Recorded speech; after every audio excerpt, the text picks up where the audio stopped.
Ако се обидеме да направиме паралела по однос на тоа каков беше протестот кој се одржа на тој ден, односно дали беа испочитувани правата на граѓаните кои не учествуваа во протестот, тогаш јас како министер за внатрешни работи би сакала пред целата јавност да кажам дека тој протест нити беше уредно најавен, нити беше организирана редерска служба, нити се знае зошто тоа беше така направено. Предпоставувам единствен кој може да даде одговор се оние кои го инспирираа протестот и кои го организираа, а почувствуваа дека треба да останат анонимни, плашејќи се најверојатно од законските последици доколку дојде до нарушување на јавниот ред и мир, што беше во основа и дел од сценариото кое се обидоа да го спроведат, меѓутоа за среќа неуспешно, но тоа им го оставаме на членовите и симпатизерите на опозицијата кои евидентно беа најбројни на тој протест.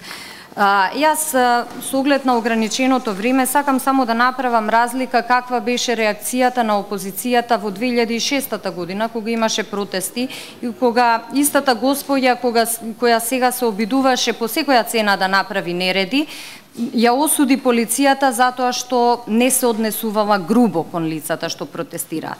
Денес полицијата не се однесува грубо. На овој протест немаше нити повредени, немаше нити било каква материјална штета, нити па на некого му беше ограничено некое право. На крајот ќе завршам не со зборовите на Министерството за внатрешни работи, туку со зборовите на еден од еминентните новинари, уредник на национален медиум, кој самиот се прашува јавно и вели дека која е разликата ако немате намера да правите нереди, дали протестот ќе се одржи на 50, 20, 10 или 100 метри до локацијата која сами за себе сте ја определиле. Ова беше јавно изразен став и практично доаѓа токму од новинарската фела, луѓето кои беа згрозени од обидите на дел од нивните колеги по секоја цена да испратат една лоша слика за Република Македонија. Можеме слободно да констатираме дека промашивте темата. Денеска разговараме за презумпција на невиноста, а не за јавни собири. Благодарам на информациите кои што ги давате за јавни собири, меѓутоа тоа е прашање за некоја друга тема. И денеска токму на ова расправа и во текот на вашето работење како министер за внатрешни работи, вие покажувате дека апсолутно не ви е ни на крај памет да бидете министер на сите граѓани на Република Македонија, туку сакате да бидете министер на ВМРО и заради тоа постапките кои што ги спроведувате во Министерство за внатрешни работи, а кои што се однесуваат пред се на заштита на презумпцијата на невиност, во која што директно вие сте вклучени со низа на постапки, воопшто не одговарате, заради тоа што знаете дека тука немате сериозни одговори. Ке напоменам многу полициски акции во кои што веројатно според ваша наредба се издадени снимки, излегува во медиуми и така натаму, се со цел за да бидат овие луѓе предвремено оцрнети, осудени, дури и преку ваши изјави дека тоа се криминалци и се изрекуваат пресуди и така натаму. Главниот во Македонија или сте вие или некој од новинарите како Латас оценува за тоа кој е виновен, кој не е во Република Македонија, а не судството. И затоа паѓа тезата и на вашиот председател на владата кој што вели дека нема притисоци врз судството, бидејќи тоа на директен начин се покажува. Вие спроведувате селективна правда во Република Македонија заради тоа што не е она што треба да го покренете како иницијатива или како поставка пред надлежните судски органи во делот на криминалот. Ова што го споменавме и претходно во делот на Самуил Манчевски, вие не покренувате истрага заради тоа што Гордана Јанкуловска беше шеф на штаб во изборите 2006 година. Веројатно ќе треба да водите истрага самата против себе. Исто така и за многу други работи кои што се криминал од страна на одредени функционери на власта или за кои што барем се претпоставува дека има таков криминал.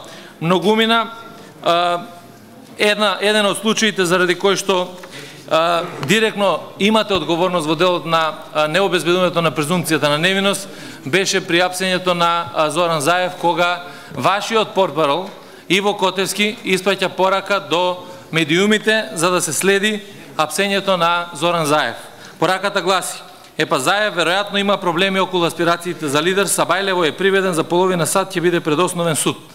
Тоа е пораката кој што директно ваш подчинет ја дава, затоа ја унапредувате, односно ја поставувате жена му за судија и ја унапредувате како судија на апелациониот суд. Прашањето ми е, дали конечно сметате дека носите одговорност во делот на тоа што не почитувате услови за презумпција на невиност и го кршите Уставот, и многу граѓани пред да бидат изведени пред лицето на правдата во судот, вие преку ваши директни наредби како министар за внатрешни работи ги осудивте. Благодарам. Повелете, госпоѓо министр. Благодарам, председателе. По однос на последното прашање кое го поставивте на крајот, пред да ви дадам директен одговор, ќе се осврнам на вашите констатации или квалификации кои во целост се неточни. Почитуван господине Спасовски, она што вас ве мачи во 2006-та со изборите е катастрофалниот пораз кој го доживеа СДСМ, од кој се уште не може да се опорави.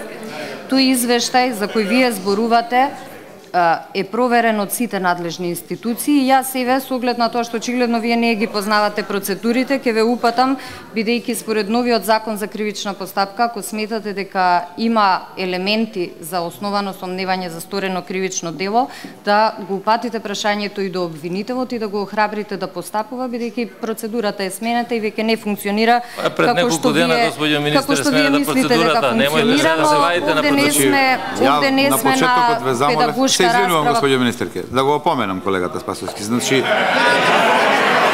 колеги, значи не можете во текот на исказот на сведокот да опаѓате.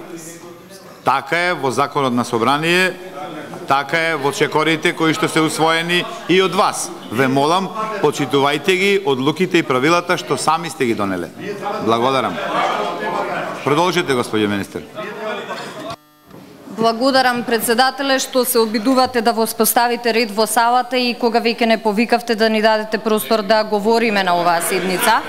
Значи, по однос на извештаите, да ја завршам мислата, по однос на извештаите, надлежните институции секогаш треба да постапуваат во рамките на нивната надлежност и јас ги охрабрувам да го прават тоа.